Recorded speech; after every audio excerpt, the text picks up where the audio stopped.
नमस्कार, मी तनया मांडवकर सेलिब्रिटी प्रमोटर्समध्ये तुमच्या सर्वांचं स्वागत करते. रणपती शिवराय स्वारी आग्रा हा आगळावेगळा चित्रपट लवकरच आपल्या भेटीला येत आहे. तर त्यातीलच काही दमदार कलाकार आज आपल्यासोबत आहेत. चला तर आज त्यांच्याशी गप्पा मारूयात. सगळ्यात पहिले कसे आहात सगळे? खूप छान. जय शिवराय. जय शिवराय.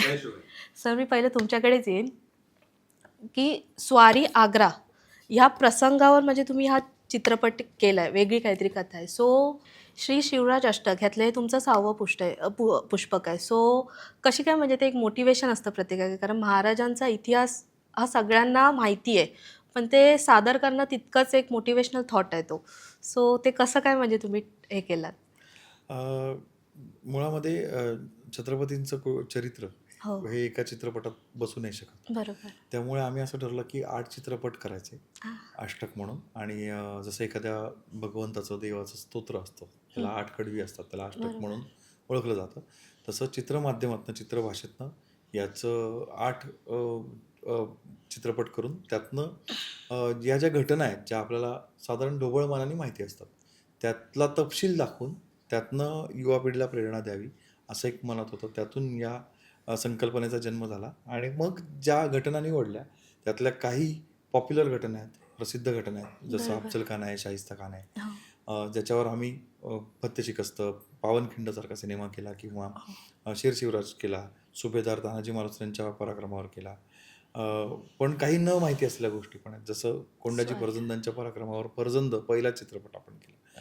आणि मग आता स्वारी आग्रा, जो अर्धा माहिती असलेला आणि अर्धा माहीत नसलेला, म्हणजे काही अंशी माहीत नसलेला असा बरोबर. एक प्रसंग आहे की ज्याच्याबद्दल खूप गूढ, खूप रहस्यमयता अजूनसुद्धा लोकांच्या मनामध्ये आहे. तर यातनं काही तपशील दाखवून त्यातनं वेगळ्या प्रकारचं महाराजांचं जे तेजस्वी व्यक्तिमत्व होतं ते दाखवायचा प्रयत्न आम्ही करतोय. दादा, मी तुमच्याकडे येईन. मूळ भूमिका छत्रपती शिवाजी महाराजांची भूमिका तुम्ही साकारताय. सो जेव्हा हे आलं तुमच्याकडे की नाही, आज महाराजांची भूमिका आपल्याला साकारायची आहे, तेव्हा तुमची ती थॉट प्रोसेस काय होती? म्हणजे भीती होती की अशी एक्साइटमेंट होती? एक्साइटमेंट होतीच, पण दडपण होतं आणि एक जबाबदारी होती. कारण मला असं वाटतं, की छत्रपती शिवाजी महाराजांच्या व्यक्तिरेखा साकारण्याच्या पलीकडे काहीच नाही एखाद्या बरोबर. कलाकारासाठी. आणि त्या भूमिकेसोबत किंवा ते साकारण्यासोबतच जबाबदारीही असते.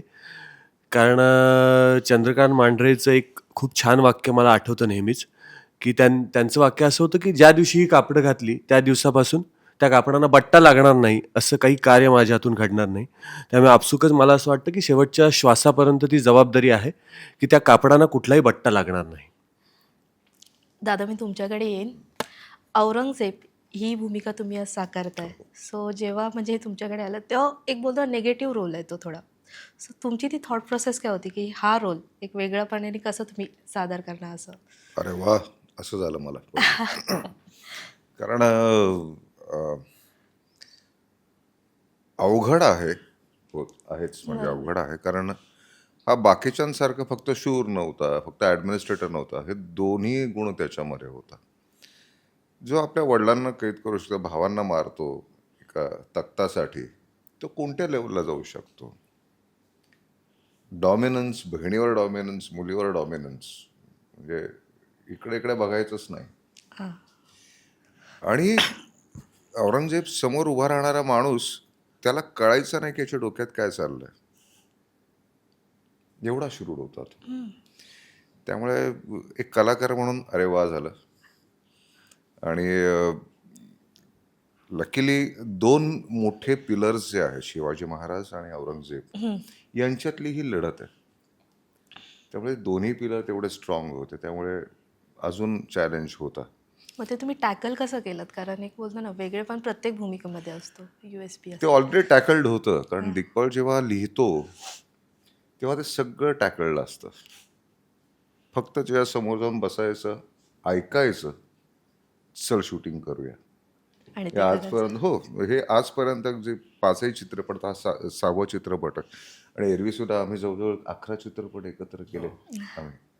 तर प्रत्येक वेळेस प्रोसेस हीच आहे, म्हणजे फर्जनपासून तीच प्रोसेस, आणि त्याला ती माझी नाडी मिळाली आहे. याला स्क्रिप्ट देण्यात काय अर्थ नाही, याला वाचून दाखवा. कारण ते वाचल्यानंतर, ऐकल्यानंतर त्याचे विचार पूर्ण त्या मधल्या गॅप्समध्ये येतात. त्यामुळे ते ऐकायला फार छान, आणि दिग्पाला ऐकायला मजाच येते. वेगळाच आनंद असतो. आणि त्यामुळे फार असं म्हणजे अरे मी हे पुस्तक हे काढलं वगैरे असं काही नाही. मी एकच पुस्तक आहे ते म्हणजे त्याची स्क्रिप्ट, आणि ती ऐकल्यानंतर मी वाचायला लागतो खरं सांगायचं तर. कारण सगळंच त्याच्यामध्ये कळतं, टोनल क्वालिटी कळते, आणि बाकीच्या छोट्या सुपर फाईन ज्या असतात त्या सेटवर होतात. कारण सेटवर गेल्यानंतर सगळ्या प्रॉपर्टीज असतात, आणि सेट हे सगळ्यात मोठं कॅरेक्टर असतं चित्रपटातलं.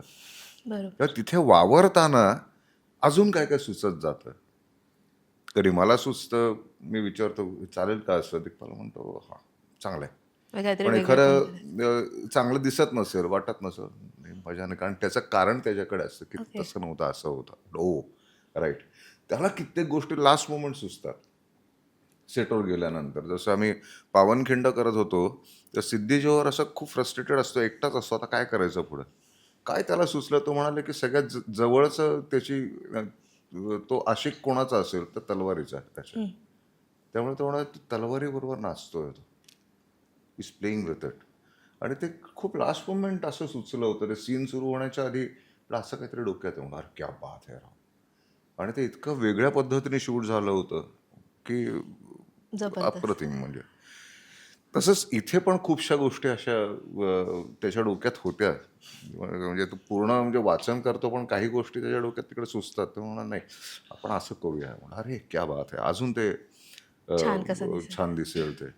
त्यामुळे तयारी ही म्हणजे खरं सांगतो, मास्तर तयारी करतात आणि मी पेपर लिहितो. मग पूर्ण तयारी करून घेतलेली असते. निखिल दादा तुझ्याकडे ये. भूमिकेविषयी काय सांगशील तुझ्या? किसना. हा. मी फर्जंद सिनेमामध्ये सुद्धा किसना हे पात्र किसना साकारलं होतं. होतं. आता शिवराज अष्टकातल्या ह्या 6व्या पुष्पात सुद्धा मी किसना हा गुप्तहेर साकारतोय. बहिर्जी नाईकांचा तो साथीदार आहे. आणि मला आवडतं हे पात्र साकारायला. त्याची खासियत ही आहे की औरंगजेबाच्या बाजूला उभं राहून सुद्धा हा. तो काय करतोय, काय गोष्टी महाराजांबद्दल बोलतोय, हे सगळं, ही सगळी माहिती घेऊन येऊ शकतो तो, असं हे पात्र आहे. अच्छा, म्हणजे सिक्रेट असं हे काय? गंमत केली आहे त्यांनी ओळखून त्या. ते. ते एका सीनमध्ये औरंगजेब खूप चिडलेला आहे आणि मागे हा त्याला वारा घालत उभा आहे. त्याच्या स्टाईलने देखील केलंय. आम्ही इतकं फुटलो होतो तिथे. आणि मनातून त्याला मारावंसं वाटतंय, ही खरी गोष्ट आहे. की एका प्रसंगामध्ये, तुम्ही ट्रेलरमध्ये सुद्धा तो प्रसंग पाहिला असेल, की छत्रपती शिवाजी महाराज येतात आणि त्यांना मागे उभं राहायला सांगतो औरंगजेब. किल्लत घेऊन जा म्हणतो औरंगजेब. त्या प्रसंगात मी तिथे गुप्तहेराच्या वेगळ्या वेशामध्ये तिथे उभा आहे. ते कळेल तुम्हाला कोणत्या वेशात आहे, काय आहे. आणि तिथे सुद्धा त्याची ती चिडचिड किसना म्हणून पण चालू आहे, आणि निखिल म्हणून सुद्धा माझी चिडचिड होत होती की आमच्या महाराजांना मागे उभं राहायला सांगणारा तू कोण. तू कोण? म्हणजे ते ऑलरेडी इतकं असं म्हणजे भिनलेलं असतं आपल्या. म्हणजे ती चिडचिड इतकी होती. किसना म्हणून तर होतीच होती. किसना ह्या पात्राला लिमिटेशन्स होत्या. समोर कट्यार असून सुद्धा ती घेऊन जाऊ का, आता महाराजांना देऊ का जाऊ मी स्वतः लढायला, इतकं ते आत धुमसत होत ते. आणि निखिल म्हणून पण होतीच. हा, की अरे काय आता काय करू काय नाही, असं ते होत राहतं. त्यामुळे ही मजा आहे त्या पात्राची. आणि मजा येते अशी अशी पात्र साकारताना, वेगवेगळ्या वेशभूषा साकारताना. आणि प्रसंगी त्या वेशभूषांमध्ये वेगवेगळा लहेजा, देहबोली, आवाज, भाषा, प्रसंगी थोडी हिंदी भाषिक सुद्धा काही सीन आहेत माझे. तर छान वाटतं, मजा आहे. सर, मी तुमच्याकडे येईन. तुम्ही या चित्रपटात एक भूमिका साकारली आहे, बहिर्जी नाईकची. सो तुम्ही स्वतः एक दिग्दर्शक तर आहात या चित्रपटासाठी, आणि ही म्हणजे बहिर्जी नाईकांची जी भूमिका, ती म्हणजे कसं काय बोलतो ना की ही भूमिका यावेळेस मलाच करायची आहे, हे कसं काय म्हणजे डोक्यात आलं? यावेळी असं नाही, 3 चित्रपट होतील आता की मी ही भूमिका करतो. तरी पण एक असतं ना. पण नाही मागे लागतो खरं सांगायचं. नाही, मी मित्र आहे आणि मी त्याच्याबरोबर सहकलाकार म्हणून सुद्धा काम केलंय. तो उत्तम अभिनेता आहे. तुम्ही सगळे प्रश्न त्याला दिग्दर्शक लेखक म्हणूनच विचारता, त्याला अभिनेता म्हणून प्रश्न विचारा. तो उत्तम अभिनेता आहे, म्हणून त्यांनी बहिर्जी साकारलेत. आणि मला मजा आली ह्या वेळेस. मी आणि दिग्पाल बहिर्जी आणि किसना ह्या जोडीत तुम्हाला दिसणार. जोडीत दिसली. याच्या आधी मी माझ्या अनेक मित्रांबरोबर दिसलो होतो किसना आणि बहिर्जीच्या भूमिकेमध्ये. त्यांना बोलायचं. आणि मला एक सांगायला आवडेल की जे सिनेमामध्ये सगळे उत्तम अभिनय करताना दिसतात त्याचं पहिलं श्रेय त्यांना जातं, कारण ते प्रत्येकाला स्क्रिप्ट ज्या पद्धतीने सर म्हटले तसं ज्या पद्धतीने नॅरेट करतात, ज्या पद्धतीने वाचून दाखवतात ना, तुमचं 50% काम तिथेच झालेलं असतं. त्यामुळे ते उत्तम अभिनेते आहेत आणि आमची सगळ्यांचीच इच्छा असते की त्यांनीच बहिर्जी करावं. यावर तुमचं काय म्हणणं आहे सर? आणि जरी त्यांची नसली तरी, कारण खूप प्रेशर असतं, कारण ॲज अ डिरेक्टर म्हणून सगळं सेट सांभाळायचं म्हणून, तरी पण आमची तीच इच्छा आहे की त्यांनी बहिर्जी करावं. मी प्रयत्न करतो असंच म्हणेन. फक्त प्रयत्न करते एवढं. असंच म्हणेन. प्रेक्षक म्हणतात की तुला चांगलं जमतं. तो बहिर्जी होता नावाचा एक अभिवाचनाचा कार्यक्रम पण आम्ही आत्ता केला, किंवा आता आम्ही श्वासात राजा ध्यासात राजा नावाचा अभिवाचनाचा कार्यक्रम करतो, ज्याच्यामध्ये आपण 1.5 तासामध्ये शिवचरित्र पोचवायचा प्रयत्न करतो प्रेक्षकांपर्यंत. आणि सांगायला हे आवडतं आहे की आत्ता अभिजितनी पण 2 प्रयोग त्याचे केले. मी माझी तब्येत बरी नव्हती तर अभिजितनी वाचन केलं. पुण्यामध्ये नाट्यसत्ताक रजनी नावाचा कार्यक्रम होता, रात्रभर नाटक सादर केलं होतं ना, रंगभूमीचे वेगवेगळे फॉर्म्स. त्याची सांगता यावर्षी श्वासात राजांनी झाली. तर त्या कार्यक्रमामध्ये सुद्धा 1200 प्रेक्षक होते. म्हणजे यशवंतराव चव्हाणचं प्रत्येक शेवटची सीटसुद्धा भरली होती त्यासाठी. आणि त्याच्यामध्ये आम्ही हे प्रयोग करून बघतो की मी बहिर्जी करत असताना जे आवाजांमधले बदल आहेत ते प्रत्यक्षसुद्धा प्रेक्षकांना ऐकवतो. आणि ती माझी लिटमस टेस्ट असते की लोकांना आवडतंय का, आणि मग ते आवडलेलं सगळं चित्रपटामध्ये सादर करायचा मी प्रयत्न करतो. अरे वा. दादा मी तुझ्याकडे येईन की महाराजांची भूमिका ही बऱ्याच वेळा बऱ्याच जणांनी साकारली. आता लास्ट मूवीमध्ये पण असं चिन्मय दादाने साकारली होती. तर तुझ्यासाठी असं रोल मॉडेल कोण आहे की त्या भूमिकेत आज तू करतोयस महाराजांची भूमिका, तर तसं कोणाचं असं तू म्हणजे एक रोल मॉडेल असतो आपलं की त्यांचं बघून आपणही तसंच ती भूमिका साकारावी, तसं कोण होतं? ज्या ज्या कलाकारांनी छत्रपती शिवाजी महाराज साकारलेले आहेत ते उत्तमरित्या साकारलेले आहेत. आणि मला हे आवर्जून असं वाटतं की आपल्या प्रत्येक मराठी माणसामध्ये आपण एखाद्या लहान मुलाने जरी छत्रपती शिवाजी महाराजांचा पोशाख घातला तरी त्याला नतमस्तक होतो, त्याला मुजरा करतो, बरोबर. कारण तो मान छत्रपती शिवाजी महाराजांना असतो. आणि मला हे आवर्जून सांगावं असं वाटेल की मी चंद्रकांत मांढरे सर जे आहेत त्यांना खूप फॉलो करण्याचा प्रयत्न केला आहे, त्यांना कॉपी करण्याचा प्रयत्न केला आहे. त्यांची देहबोली असेल, त्यांचं चालणं असेल, त्यांचं बोलणं असेल, ते कॉपी करण्याचा प्रयत्न केला आहे. आणि ह्या छत्रपती शिवाजी महाराज साकारण्यासाठी माझ्यासाठी ते रोल मॉडेल आहेत. कारण मला ते भावले होते आणि ते मला प्रेरणा देतात असं मला वाटतं. खरंच खूप. सर मी तुमच्याकडे येईन की ह्या चित्रपटातून औरंगजेब हे जे तुम्ही पात्र हे साकारताय, त्यातून प्रेक्षकांनी म्हणजे वेगळ्या दृष्टीने असं काय पाहावं? म्हणजे एक असतं ना पॉझिटिव्ह साईड पण असते, प्रत्येक निगेटिव्ह कॅरेक्टरची एक पॉझिटिव्ह साईड पण असते, तसं तुम्ही काय सांगाल? माणसानं कसं जगू नये हे मी सांगेन, माणसाने कसं जगू नये? किंवा आदर्श नसावा तसा, एवढंच सांगेन. बाकी पॉझिटिव्ह माहीत नाही मला त्यांच्याबद्दल फार, तर तेवढंच सांगेन की त्यांच्यातले जे वाईट गुण आहे ते आपण असं आयुष्यात फोकस आणि पॅशन, हो या ऑफकोर्स फोकस आणि पॅशन ऑफकोर्स त्या माणसामध्ये भयंकर होतं. हो, ते होतच. तो कसं राज्य करायचं हे फार विचित्र होतं त्याचं, पण फोकस भयंकर होतं. तो एक गोलच असा फिक्स असायचा की नाही ह्या गोष्टीवरती मला फोकस हा, करायचं, म्हणजे ते मला करायचंच जग आहे. जिंकायचंय आणि एकच आहे हा दक्कनचा राजा. त्याला एकदा झुकवलं की मी सगळं कमवलं, पण ते आयुष्यात जमलं नाही त्यांना. त्यांच्या शेजारी येऊन राहिलं तरी जमलं नाही. अरे बापरे.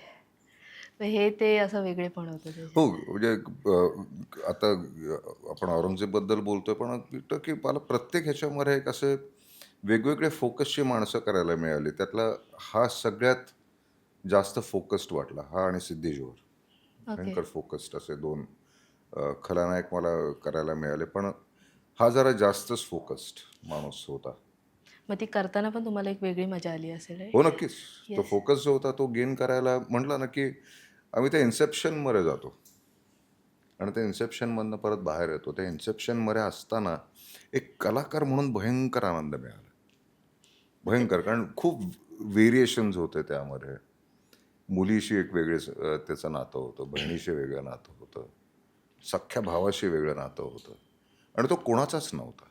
मग शेड्सच वेगळे होते हो, प्रत्येकासोबत. तो माणूस कोणाचाच नव्हता. हा. तो फक्त स्वतःचा होता. He only live for himself. Did not care about him. कारण नाही आवडलं की मारून टाकायचं तू. नाही आवडत मला माणूस, मारून टाक. एवढं सिम्पल होतं त्याचं लॉजिक. इतकं सिम्पल त्याचं आयुष्य. म्हणजे सिम्पल लॉजिक होतं. आयुष्य सिम्पल नव्हतं त्याचं. आयुष्य सिम्पल नव्हतं ना. त्या 80 वयापर्यंत तो लढत बसला होता. अरे आता त्याला राजे आता एक गेला तर हा एक राहिलेला आहे आमचा. शंभू महाराज राहिलेत, त्याला कसं काही करू. तर त्या आयुष्यावर झटतच होता तो. हाताशी काही नाही मिळालं त्याला खरं सांगायचं तर. आपली सगळ्यात जवळची माणसं तोडली त्याने. कित्येक वेळा मी असं म्हणेन की हा कधी जातोय राव, असे त्याचे स्वतःचे नातेवाईक म्हणत असतील. 80 झाले तरी त्याला हालायला तयार नाही राव. अरे बापरे. केस लांब झाले, टकलू झालाय, दाढी विचित्र वाढलेली आहे, पण ना तो टिकून होता. शेवटी बाबा गेला तो. असं झालं. कसं असावं आणि कसं नसावं. याचं बेस्ट उदाहरण आहे. सर मी तुमच्याकडे येईन की ह्या चित्रपटात तुम्ही बहिर्जी नाईक ही भूमिका साकारली आहे. एक सपोर्टिंग आहेत, प्रत्येक गोष्टी तो कसं टॅकल करायचा ही ती असं कॅरेक्टर आहे. तर रिअल लाईफमध्ये पण दिग्पाल सर असे आहेत का की मला जाणून घ्यायला खूप आवडेल. म्हणजे त्याच्या टीमसोबत जेव्हा तुम्ही एखादा चित्रपट असं तयार करता तेव्हा. पण म्हणजे कसा? तर माझी टीम म्हणजे हे सगळं जे कुटुंब आहे, माझी काय टीम, आम्ही सगळेजण मिळून जे कुटुंब आहोत, ते सगळे बरोबर असल्यामुळं या प्रकारच्या संकटांना, कुठल्याही प्रकारच्या संकटांना आम्ही सामोरं जाऊ शकतो. आणि ते छत्रपतींनी शिकवलं आहे की तुमची इंटिग्रिटी त्या विषयाच्या बाबतीतली, त्या तुमच्या ध्येयाच्या बाबतीतली, मिशनच्या बाबतीतली फार महत्त्वाची असते. आणि सगळेजण म्हणजे आज तिथे आम्ही 4घच जण उपस्थित आहोत, पण अशी जवळजवळ 30 कलाकारांची टीम आहे, 30 कलाकारांचं कुटुंब आहे, 20-25 तंत्रज्ञ आहेत. हे सगळेजण मिळून एक नाही म्हटलं तरी 70-100 जणांचं कुटुंब आहे ते, की जे हे ध्येय घेऊन चाललेलं आहे. दरवर्षी छत्रपतींचा एक चित्रपट तरी करायचा आणि 8 चित्रपट पूर्ण करायचे. याला कोविडनी धक्का दिला म्हणून आपण थांबलो, पण तरी ते भरून काढलं लगेच. 2 चित्रपट बॅक टू बॅक आपण दिले आणि अष्टकाच्या दिशेने वाटचाल सुरू केली. की जे संकटाशी तोंड देणं आहे हे छत्रपतींच्या आशीर्वादाने आणि या कुटुंबाच्या ऐक्याने साध्य होतं. की अनेक संकटं आली, म्हणजे आर्थिक संकटं होती, किंवा परिस्थितीजन्य संकटं होती, ज्याला आपण नैसर्गिक आपत्ती म्हणतो, ती तर आम्ही कायमच बघितले. पाऊस येणं, कुठल्या तरी प्रकारच्या प्रॉब्लेम्स निर्माण होणं, नैसर्गिक वादळं येणं, हे सगळं सेट पडला आमचा एका चित्रपटामध्ये. हे सगळं बघितलेलं आहे आम्ही. काही मानवनिर्मित अडचणी, या सगळ्या गोष्टींना आम्ही तोंड देऊ शकतो कारण आम्ही एक आहोत. आणि छत्रपतींच्या चरणी आम्ही हे वाहून टाकलेलं आहे की हे सगळं आम्ही तुमच्यासाठी करतो आणि आमच्या हातून करून घ्या. जे काही आम्हाला देवकृपेने मिळालेलं आहे, जसं सावरकर म्हटलेत की वक्तृत्व वाग विभवही तुझ्या ठाई अर्पिले, असं मातृभूमीला ते म्हणतात. की जे काही देवाने दिले, वक्तृत्व, वाणीचे संस्कार, वाणी उत्तम वापरणं, भाषा उत्तम लिहू शकणं, आम्ही सगळे उत्तम अभिनय आणि सादरीकरण करू शकतो. शिवराज अष्टकाच्या माध्यमातून कळलं की शिवाजी महाराजांची स्तुती मी वेगवेगळ्या शब्दांमध्ये लिहू शकतो गाण्यांच्या स्वरूपात. हे मला त्याच्यात कळलं. मी गीतकार नाही आहे, पण मला त्याच्यात कळलं, ती गीतं आवडली लोकांना. आज शिवराज अष्टकाच्या माध्यमातून 39 गीतं लोकांच्या समोर आली आहेत, महाराजांची स्तुती करण्याची, आधी नव्हती. हे आम्ही सगळे जेव्हा मागे वळून बघतोय, आता 10 वर्ष आली, तेव्हा लक्षात येतं की अरे हे आपण करणारे कोण आहोत. बरोबर. हे छत्रपती करून घेत आहेत आपल्या हातून, आपल्याला निवडलेलं आहे. आणि याची जाणीव इथे बसलेल्या, इथे नसलेल्या आमच्या कुटुंबातल्या प्रत्येकाला आहे की हे सगळं आमच्याकडनं करून घेतलं जातं आहे आणि आम्ही फक्त माध्यम म्हणून त्या सगळ्याला सादर समर्पित आहोत, नतमस्तक आहोत की तुम्ही द्याल ते आमच्या हातनं करून घ्या, करून घेतलं जात आहे आणि म्हणून ते महाराष्ट्राला आवडतंय. बरोबर. आम्ही जर आमच्या बुद्धीने अल्पमती आहोत आपण सगळे, आमच्या बुद्धीने काहीतरी करायला गेलो ना, ते चुकणार 100%. 100%. मग कोणीतरी त्याच्यावर चिडणार, कोणीतरी नावं ठेवणार. पण 5 चित्रपट झाले, 6वा चित्रपट शंभूराजांवरचा झाला, त्याच्यानंतर 2 चित्रपट संतांवरचे झाले आणि आता 6वा चित्रपट अष्टकातला येतं, रणपती शिवराय. एवढं होऊन सुद्धा याच्यावर वाद होत नाही आहेत कंटेंटवर म्हणतो मी. त्याचं कारण काय आहे? छत्रपतींचा आशीर्वाद आणि आमची प्रामाणिक भावना, की याच्यामागची भावना आणि हेतू अत्यंत स्वच्छ आणि प्रामाणिक आहे. आम्हाला कोणालाही कोट्यवधीने पैसे कमवायचे नाहीत, कोणालाही कोट्यवधीने काही आम्हाला अशा ॲस्पिरेशनने आम्ही हे बनवतच नाही आहोत. हे टिकून राहावं, याच्या पुढचे सिनेमे बनवून आहेत का? तर ह्याच्यापेक्षा अधिक प्रगत, अधिक सुंदर, अधिक तंत्रज्ञानाने प्रगल्भ असे चित्रपट बनावेत अशी आमची इच्छा आहे. अष्टकाच्या पुढे अजून एक अष्टक बनावं, कोणीतरी बनवावं असं आम्हाला वाटतं आणि त्याकरता लोकांनी अभ्यास करावा. ह्याच्यासाठी हे चित्रपट कुठेतरी एक बोर्ड असतो ना जाण्याचा, की ही दिशा आहे, या दिशेला दिशा जायचं. दाखवणारा. तर हा एक बोर्ड जरी आम्ही बनवू शकलो तरी खूप आहे असं आम्हाला वाटतं. नाही, खरंच खूप छान वाटलं तुमच्याशी तुमच्या सगळ्यांशी गप्पा मारून. जाता जाता आमच्या प्रेक्षकांना काय सांगाल? जबाबदारी आहे. अतिशय समर्पक वृत्तीने ही संपूर्ण टीम काम करत असते आणि रणपती शिवराय स्वारी आग्रा हा आमचा सिनेमा 6 फेब्रुवारीला येतोय. तो जरूर पहा. यामध्ये तुम्हाला भव्यदिव्य सेट्स दिसतील. छत्रपती शिवाजी महाराज औरंगजेबसारखा एक खलनायक दिसेल. बहिर्जी नायकांसारखा एक गुप्तहेर दिसेल. त्यांच्या साथीला किसना आहे. अनेक सरदार बाजी जेथे सर्जेराव असतील, तानाजीराव असतील, जिजाऊ आऊसाहेब असतील, अशी सगळी पात्रं खूप छान पद्धतीने या सगळ्या कलाकारांनी साकारलेली आहेत. उत्तम संगीत आहे, भव्य दिव्य सेट्स आहेत. या चित्रपटात अक्षरशः राजस्थानपासून ते महाराष्ट्रात महाबळेश्वरपर्यंत सगळ्या ठिकाणी याचं चित्रीकरण झालं आहे आणि असं कुठेही वाटणार नाही तुम्हाला हे पाहताना की आम्ही मराठी सिनेमा बघतोय. त्यामुळे सगळ्या अर्थाने सर्वार्थाने खूप मेहनत घेऊन हा सिनेमा आम्ही सगळ्यांनी बनवला आहे. तो तुम्ही जरूर पहा. 6 फेब्रुवारीला येतोय रणपती शिवराय स्वारी आग्रा. जय शिवराय. जय शिवराय.